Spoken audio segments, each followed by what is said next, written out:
Thank you for joining, everyone. We're going to give it a couple more minutes while we wait for some others to hop on, and then we will get started.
All right, we're going to go ahead and get started.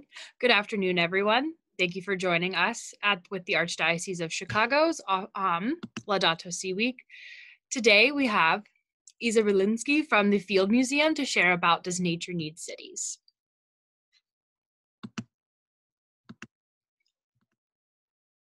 Oh, excuse me, one moment, with some technical difficulty. All right, so some Zoom etiquette and a general welcome. As you might know, Laudato Si Week started last Saturday and continues to this coming Sunday, and you can visit archchicago.org/Laudato Si Week for more information about upcoming speakers, prayer resources, or anything else you might need to know about Laudato Si Week. And then some notes about the Zoom call.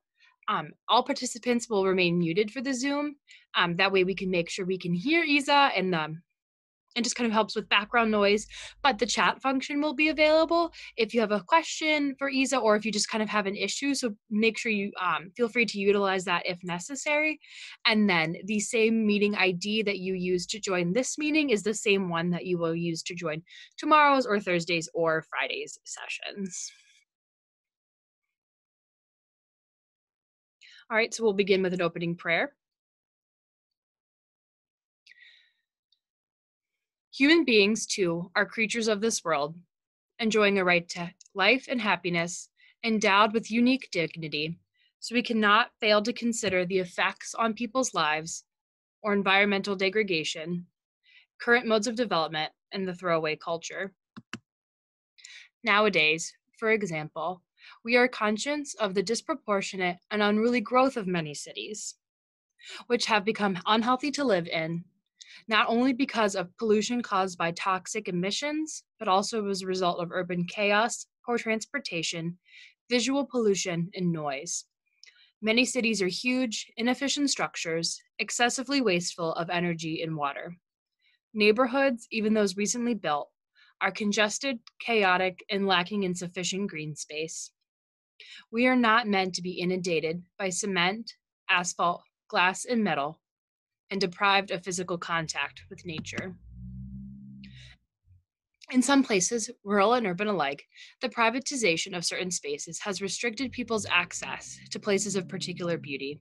In others, ecological neighborhoods have been created which are close to outsiders in order to ensure an artificial tranquility. Frequently, we find beautiful and carefully manicured green spaces in so-called safer areas of cities, but not in the more hidden areas where the disposable of society live. Amen.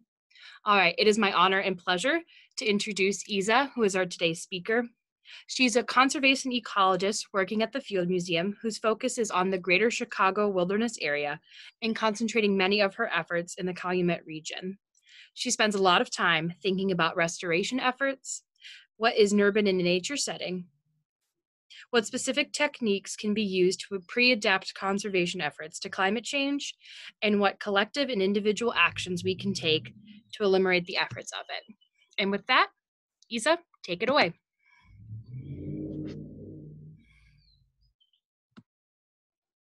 Thank you so much for the introduction and welcome everyone.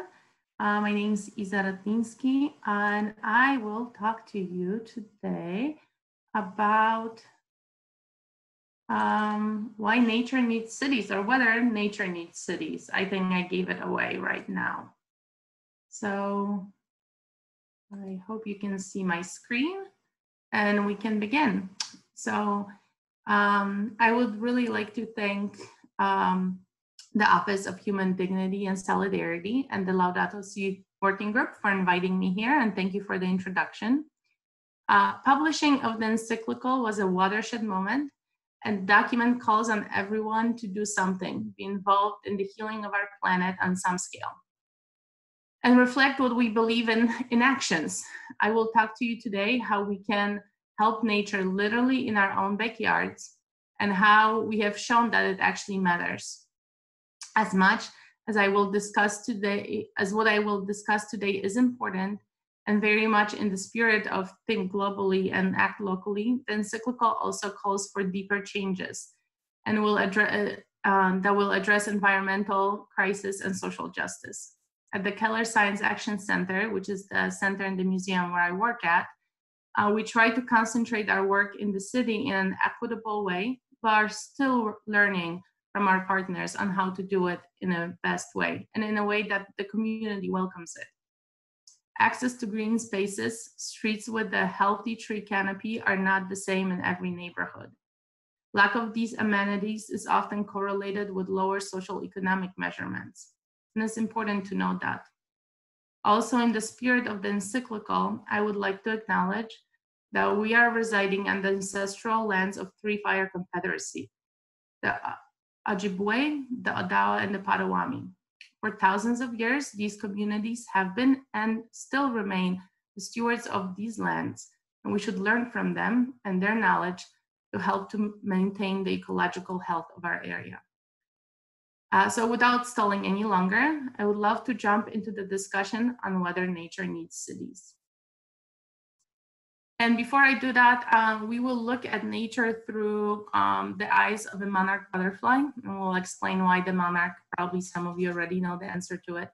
But the work I'm about to present isn't just my work, it's the work of the whole monarch team that, that brings together people with different backgrounds. We are a team of ecologists, of data managers, of community engagement specialists, social scientists, cartographers.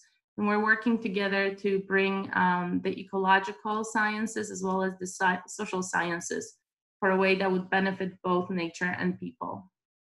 And these are the people who made this project come true. So we know that cities need nature. We know that nature gives urban areas many ecosystem services such as stormwater retention, and if anyone's basement flooded over the last few days, we know how important that is. It gives us cleaner air, lowers the effects of heat island effect, but also, does nature need cities? We know cities need it, but if you flip the question, does it still apply? And it is a deep philosophical question that we have been asking for a while, and we decided to use the monarch butterfly, like I mentioned, for the study. So why the monarch butterfly? Well, it is a very charismatic insect that has received a lot of attention lately through its migration journey, as well as the steep declines, over 80% decline over the last few decades. And monarch butterfly captures people's imagination and has many social connections to humans and to human migration, and has been used to connect people and communities to nature. So the eastern population of the monarch butterfly is truly remarkable, and that it spans that the monarch butterfly journeys and migrates over 3,000 miles across 3 countries. So as you can see on the map, I have pulled up the monarchs overwinter in central Mexico, and then they begin their northward migration in early spring and lay first generation of the eggs in southern United States, typically by April. And then these monarchs continue northward and will begin producing the second generation in the Midwest region in early spring, summer. We're beginning to see some early monarchs now. And this is the geography that includes us, the greater Chicago metro region. And it's a critical area for summer breeding to occur, because this generation will then go on to the upper Midwest and southern Canada and lay the eggs of the generation that will migrate all the way back to Mexico, overwinter them there, and then these overwintering monarchs will then again migrate back up to Texas the following year. So conserving habitat all along the journey from the Mexican overwintering ground to the milkweeds in our area, as well as some nectaring plants for the butterfly, is crucial for success. So monarchs undergo complete metamorphosis. So their life cycle, that means their life cycle consists of 4 stages: the egg, larvae, pupa, and an adult. And in order to complete this life cycle, the one plant is essential, or one type of plant. And those plants are the milkweeds. The milkweeds don't have a great PR campaign because they have the word weed in them. They're really lovely plants. And the milkweeds are in the plants in the genus Asclepias, and we have several native species in this region. Milkweed is the only plant species that the monarch caterpillar can eat. The adults use milkweed as a nectar source and place eggs on it. But the nectar from other variety of species is necessary, especially in later fall as they're migrating south. So with no milkweeds, there are no monarch butterflies. And it takes about a month for an egg to grow and change into an adult butterfly. But like many other pollinators, locally and globally, the monarchs are in trouble. And the populations have been declining. They've declined over 80% over the last few decades. And while there's a variety of reasons for this decline, including climate change, the loss of habitat, including both the milkweed that is a host plant and the nectar source, is thought to be the main driver. One of the reasons why there is less habitat is that land gets converted into residential areas, is paved with impervious surfaces. And another one is that we started using about 2 decades ago Roundup Ready crops. So Roundup is this herbicide that will kill any plant if you spray on it, except the plants that have been genetically modified, like most of our corn and soybean, that are not affected. So in the past, the monarchs would migrate through Midwest, find a whole bunch of mostly common milkweed species. Common milkweed is a type of a milkweed that thrives on disturbance. They could lay their eggs, complete the life cycle. Well, there are no milkweed species now in those agricultural fields. And that is why there's a sharp decline in one of the reasons why there's a sharp decline in the monarch butterfly population. So research suggests, and US Fish and Wildlife Service has agreed with that in order to stabilize the monarch population, we need 1.8 billion stems of milkweed, additional milkweed stems on the ground, and that's billion with a B. And that conservation strategies will need to include all types of land use types to achieve this national goal, from sides of roads to agricultural fields to state and national parks and residential areas. This is referred to as all hands on deck approach, and that also includes urban. But when the scientists were looking at the eastern population and they were trying to see, such a percentage can be managed and added in rights of way, such as natural areas,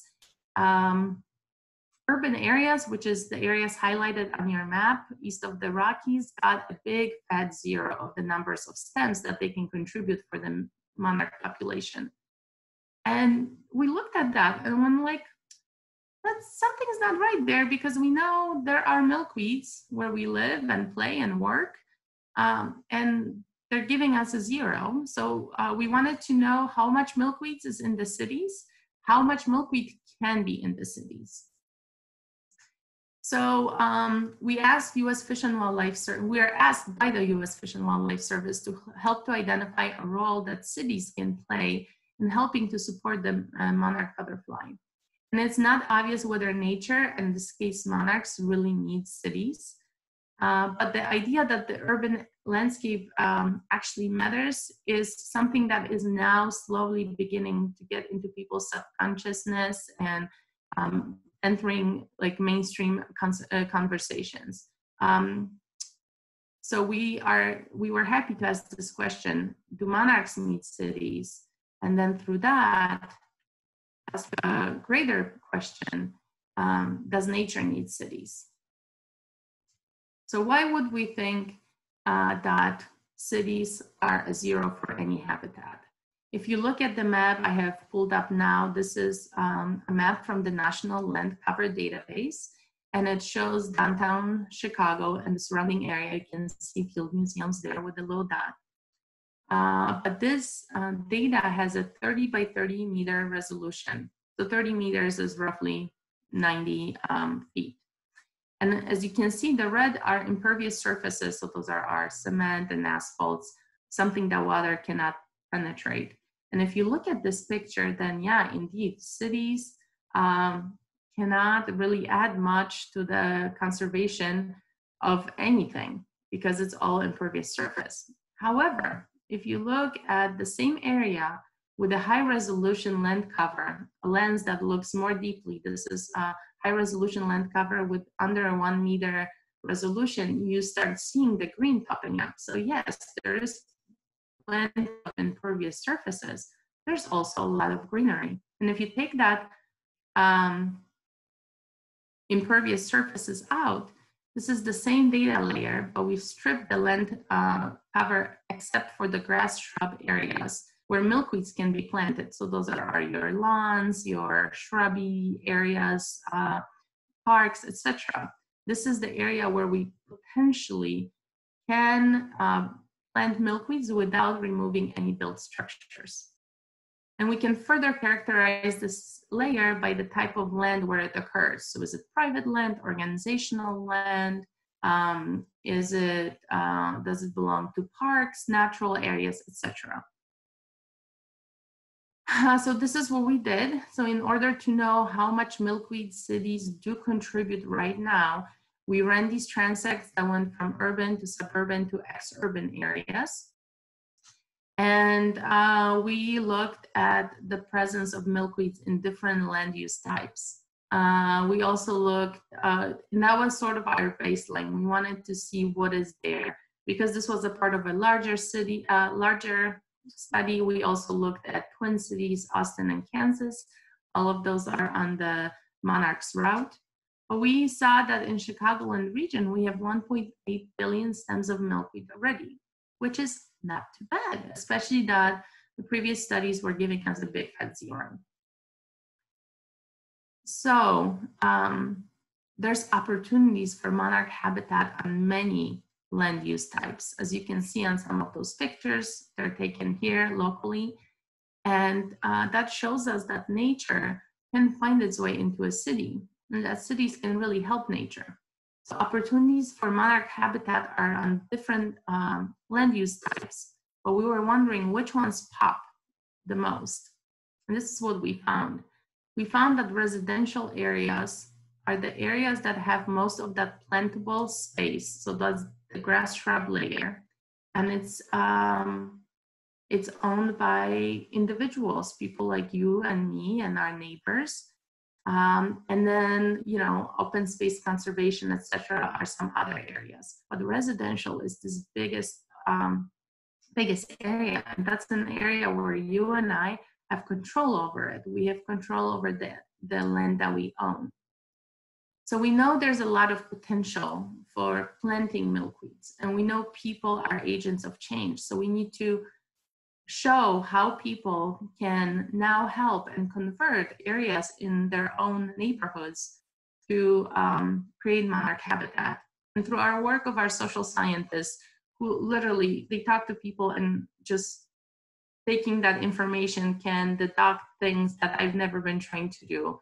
They do magical work.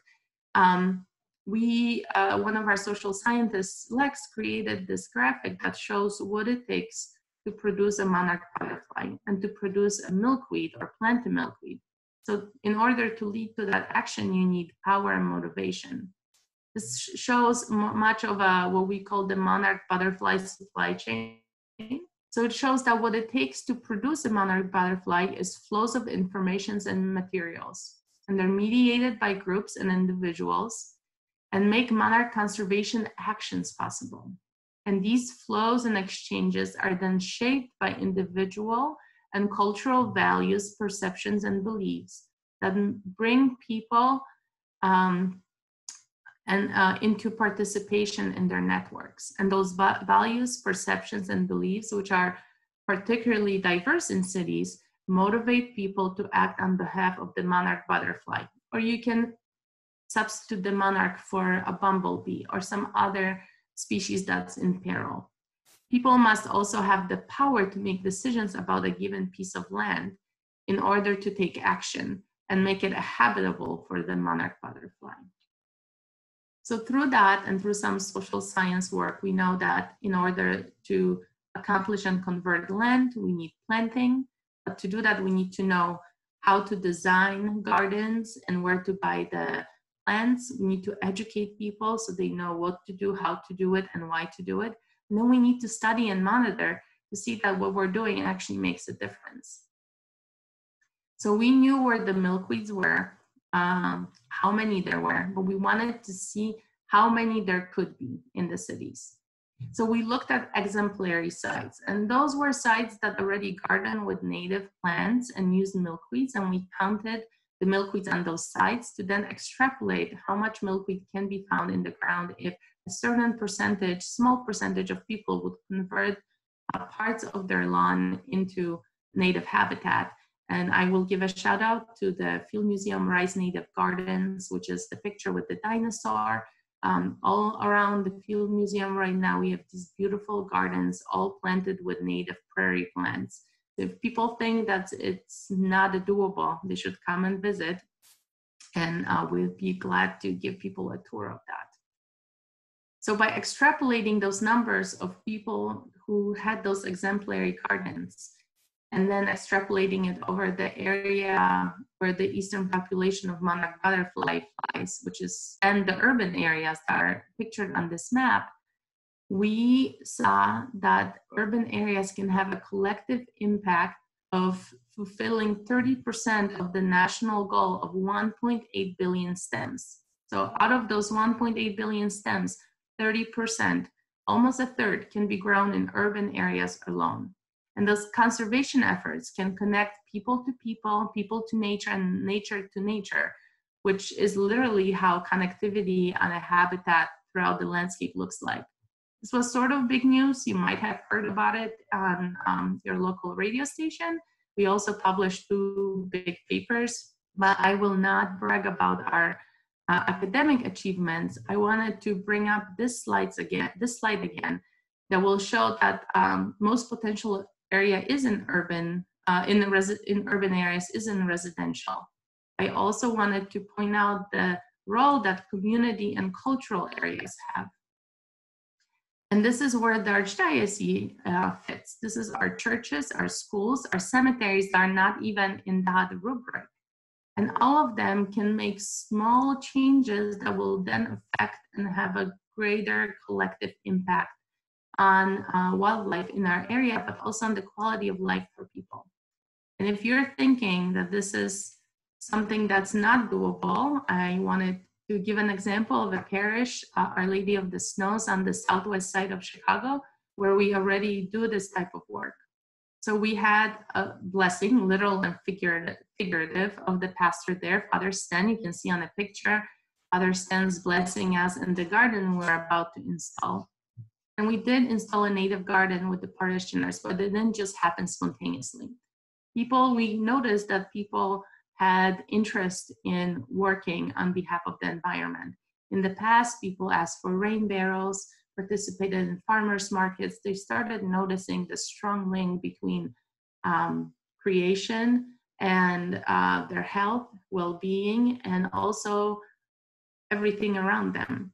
So we did do outreach to the parishioners. The parish is very diverse. It has services in 3 languages. So we went to the Mass in English, Spanish, and Polish and talked to people in their own language.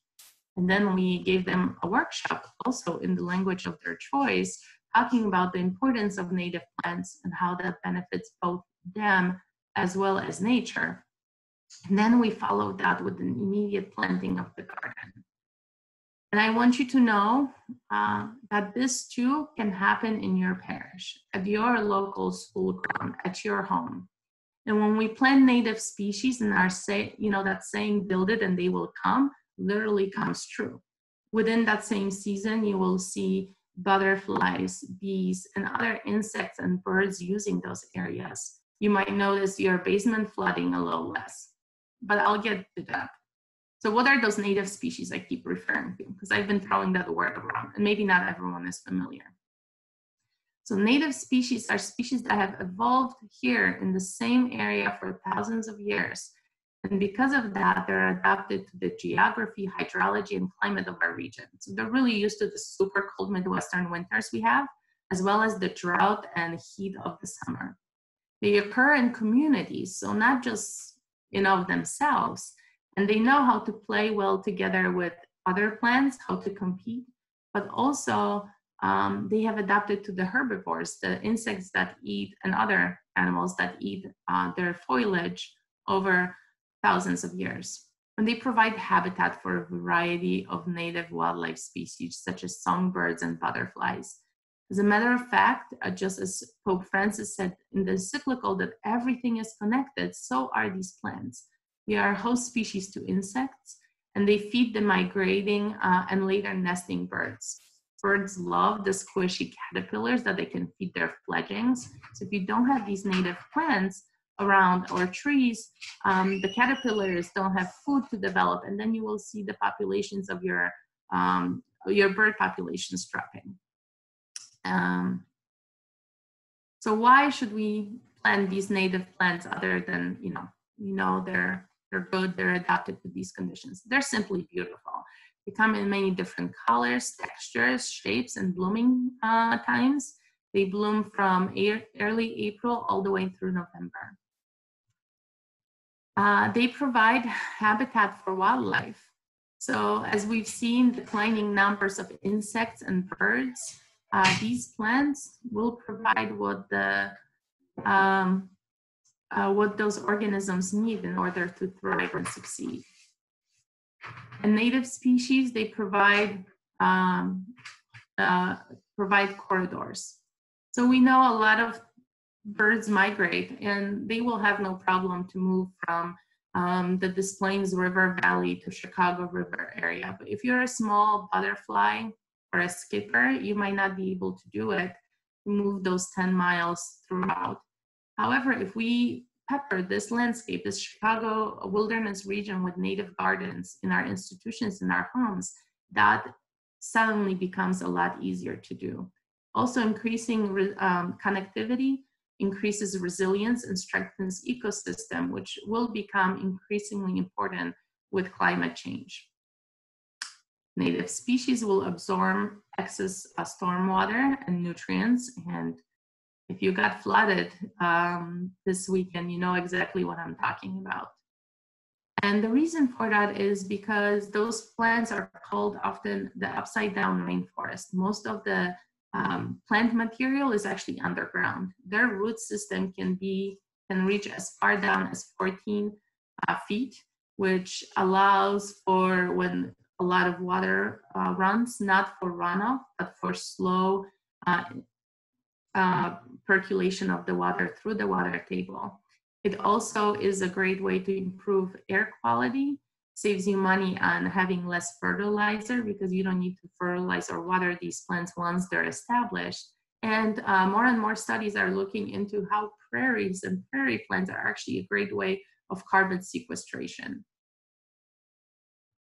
And native plants provide wonderful place for our kids to play and discover and play outdoor. These are my two older daughters planting a native garden once we moved to our house.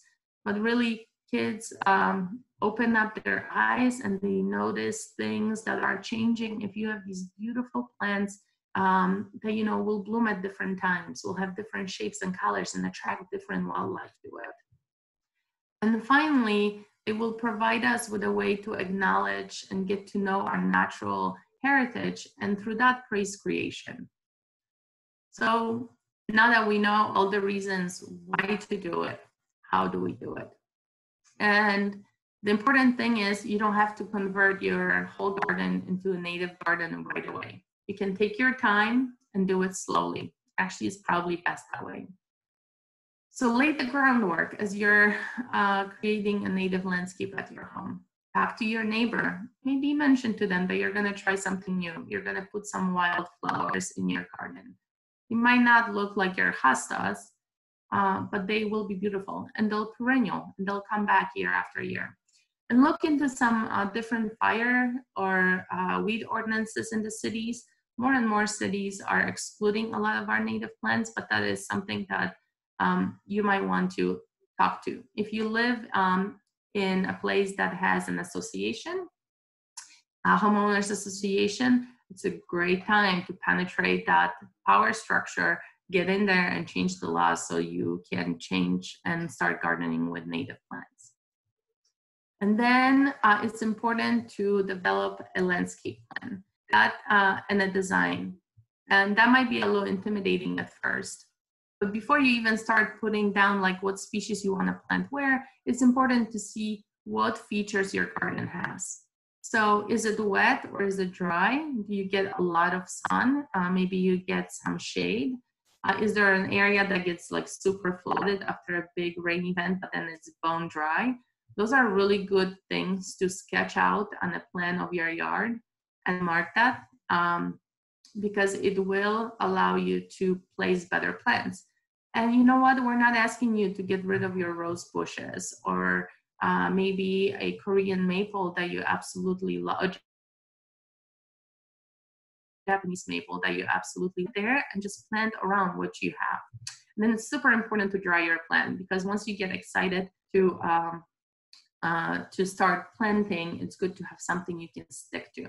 And what I have here is from USDA Pollinator Design, just some examples of what they produce, and we can send some of those materials later on. I can include them in the chat as we're answering questions. And then, like I mentioned, start slowly. This person on the picture, you can see there on the right-hand side, there's a little butterfly, and she just started with a little butterfly garden.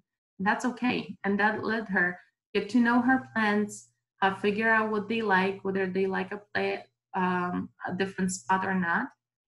And then different signs and certifications can actually let your neighbors know what you're doing, and that can start a conversation.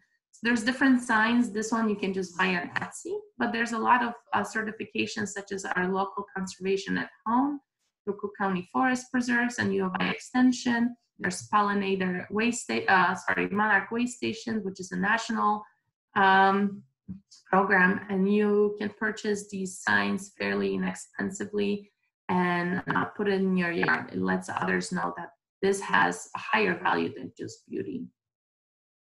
And when you're creating your native landscape, consider biodiversity, and that is the plant species, the amount of plant species you have, also plant families. You don't want all of your plants to be in one plant family, because different insects will have different associations with various plant families. So look for plants with different shapes and colors, but also with blooming times. It is the pollen and the nectar that sustains the birds and the butterflies. And so as you're building out your garden, notice when there's maybe some time period when something's not in bloom, And this is when you can enhance your garden with a species that would bloom at that specific time.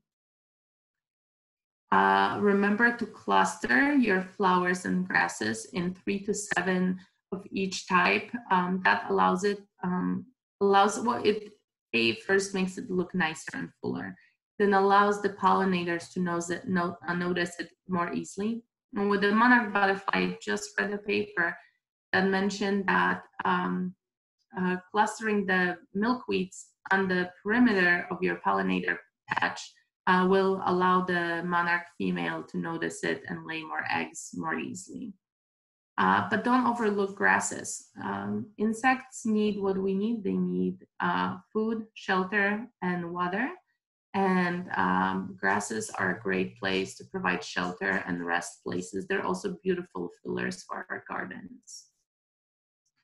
And then use some popular natives, especially as you're starting, such as coneflowers and black-eyed Susans. They're already fairly available in different big box stores. And then managing your yard can be a very vital step. So remember, if you're managing it for wildlife, not to clean it up thoroughly when it comes for winter cleanup. It's not our living room. It doesn't need to be spotless. Leave it a little messy. You can see a picture. The one on top is from Rice Native Gardens at the Field Museum. You can see the grasses were left standing. A lot of insects will overwinter in the stems of the grasses, and this is also where a lot of insects will lay their eggs or allow the pupae, the larvae, to overwinter in that material. So if it's not there, that opportunity is lost. Also, leave some leaves on the ground. The bottom picture is from my front yard garden, and the leaves will protect some of the burrowing solitary bees that nest in the ground. It's like a blanket, but also are a playground for a lot of the larvae of our beloved insects, such as the firefly. The firefly in the larval stage is super voracious and lives in fallen leaves. And if the leaves aren't there, then the larvae won't survive and you won't have fireflies in your garden in the summer. So leave it a little messy for the winter. And then also, just because it's a native garden doesn't mean that doesn't need some work. Sometimes you might have to thin some plants that get a little too rambunctious or robust. And sometimes you might have to weed, especially before the native plants grow in and fill in your garden. And then have I mentioned drawing the plan? Like I said, it doesn't have to be a computer design. It could be something that you write and sketch. This is a drawing of my colleague Lorena that she's designing her native garden in her home. And this is what she did. She looked at what conditions are found in her garden. She saw where she can plant and then just drew down and jotted down what species she would like to plant in there. So thank you for Lorena for sharing this with us. And then, where do I buy these plants and what plants do I buy is a question we get a lot. So a lot of those plants are not offered in the big box stores by any means. Next time you go to your favorite Lowe's, Home Depot, Menards, ask for native plants. And people will say something. Don't let them murmur something that, oh, we don't have them, or we have them, but they really don't. And then if they do carry native plants, check that they have not been treated with different pesticides that can actually kill the butterflies that you're trying to attract. But actually, a lot of our native plants are sold through native plant sales. And if you go to Illinois Native Plant Society and Chicago Region Tree Initiative websites, they have resources. I'll share those in the chat room soon, where those native plants are, native plant sales are. There's also a few nurseries and websites where you can buy them online. And if you're wondering what plants to plant, a good guide is the National Wildlife Federation's Native Plant Finder. So you can just write Native Plant Finder in a Google search and it'll come up. And by putting in your zip code, it'll tell you plants that are good for your region. But what else can you do? You can participate in community science, and there's different types.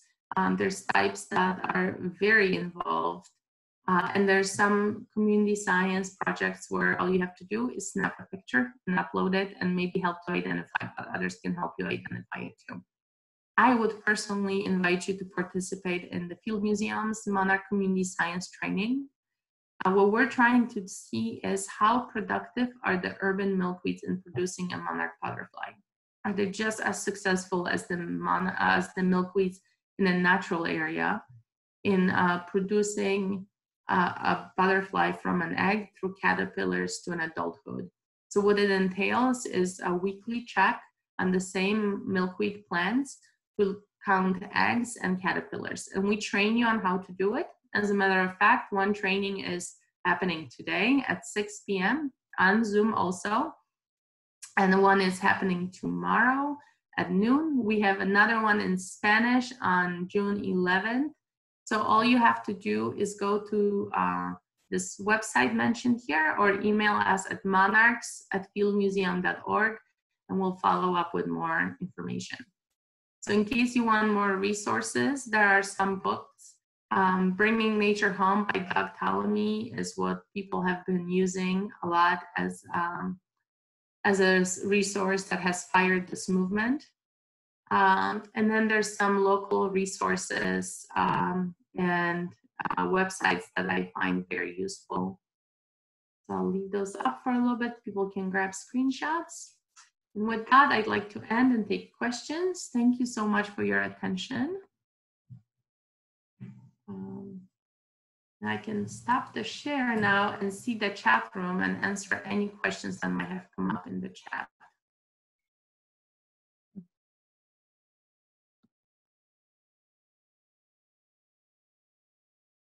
And I see Lorena has been busy sharing some of the designs. Thank you so much for that. Incredible colleague that I'm lucky to have. Do people have other questions? You can type in the question in the chat box and I will answer them. We just got a question about whether or not the slides you have will be available. I can definitely make them available to the Archdiocese, and then I don't know if there's like a website where you could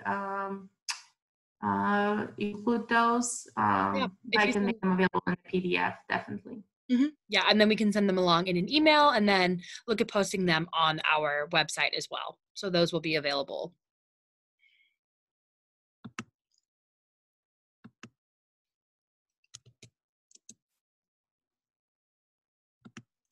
Is anyone psyched about starting a green team in their parish and trying to maybe plant a native garden? Educate the kids at the school about any of this?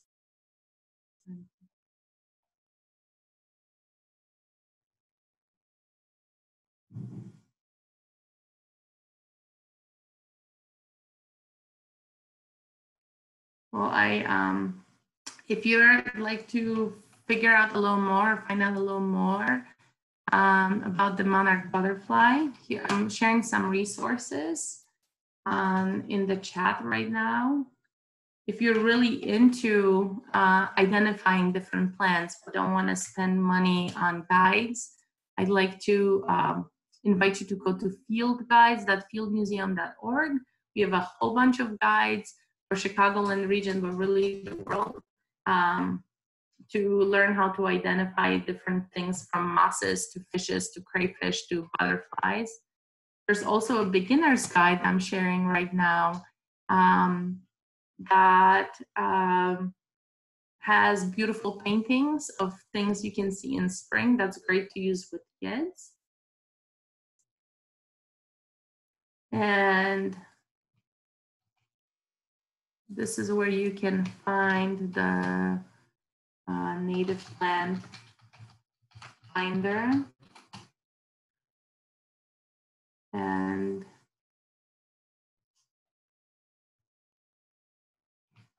native plant sales and this native plant sales.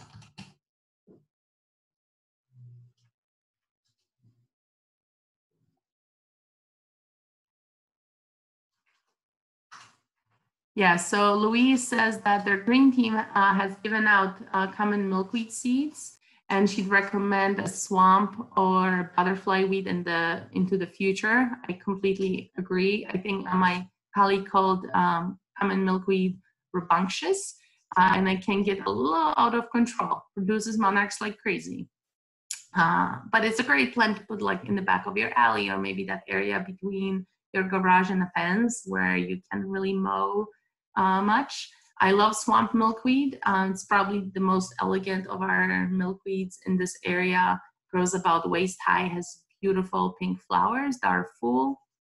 And world milkweed is a small white flowered milkweed that is a great filler and can do okay in some shade. Hi, Iza. It's Lorena. Great Hi. job. Fantastic Thank coworker. I wanted to ask, you will be having some plant distribution days. People have been asking like seeds and plants, and if you can share, we're planning on. Yeah. So for people participating in our Monarch Community Science Project, we will have 3 milkweed distribution days. People can get those for free. I did say free, like no money needed. And we'll have them on the southwest side with Our Lady of the Snows. So you can, get a prayer in and pick up some plants. It's a twofer. On the east side, we'll have it at Beaubien Woods. And then on the north side, it'll be at Edgebrook Woods. And we're working on the dates. And because of the COVID crisis, we have to just get everything approved before we publicize it. But those will be available. If parishes in the region are interested, we probably have seeds that we can share with you from our Rice Native Garden, so you can start sowing them in the fall, or maybe work with the youth in the school to grow them from seed into seedlings and then plant in the garden. And we could share those for free. And if you're interested, I will share my email, and I hope I can spell museum. I can. So my email is in there, so you can email me. And the last thing is org. It's fieldmuseum.org. ORG. See, I can't spell ORG. Oh, that's okay. And then one more thing is also we're gonna give some to Celeste from Faith and Place for Lake County. So if you're close to Waukegan, that's another place where you can pick up plants possibly. Yes, Celeste will be doing a distribution over there, so that's great. And we're hoping that this is our little act of loving the creation that we can do in our communities, in our homes. Planting a garden is not necessarily an act of social justice, but when we choose to do this with community partners in areas that are devoid of natural and green areas, then we're beginning to get close to that.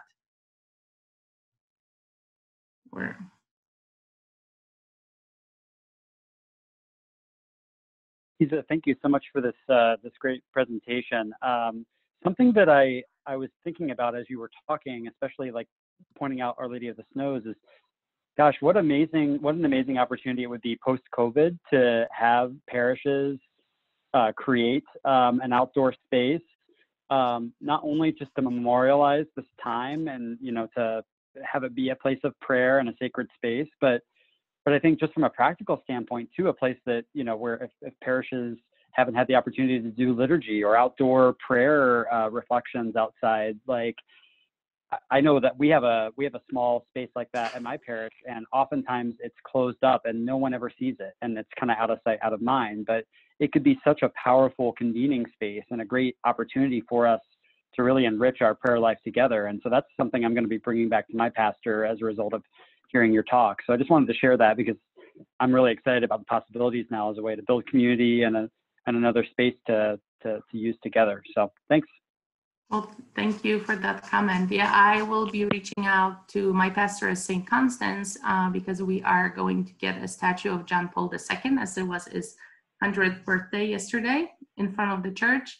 And I will offer to plant some native plants around that. So I hope he agrees. There's my daughter waving at me. So if you see an over-enthusiastic kid, that's my oldest.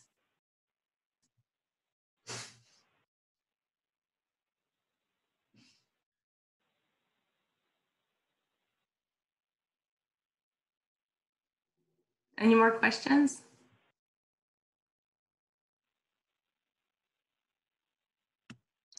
Yes, to the question about from Marilyn about the Zoom session being recorded. We are currently recording it as we speak, and then we'll work later. We'll work this week on getting it converted, doing any potential edits it might need, and then getting it up on our YouTube channel. So we're hoping to be able to send out an email some later this week with links to today's sessions and all of the rest of the sessions. That way, if people weren't able to make it to the Zoom call, they're still able to access all of that. Great. Thank you so much. Have a blessed day, and feel free to reach out. And as Lorena just put in the chat, Memorial Gardens for Victims of COVID. We can, if you have someone in the parish who has passed away, that's something we can work on together. Thank you all for attending today's session, and we'll give Iza a round of applause. Don't forget that we still have 3 more days of speakers this week for Laudato Si week. And the email that you got the Zoom information contained a speaker series list. So feel free to join us every day for the rest of the week. Thank you and God bless. Bye, thanks.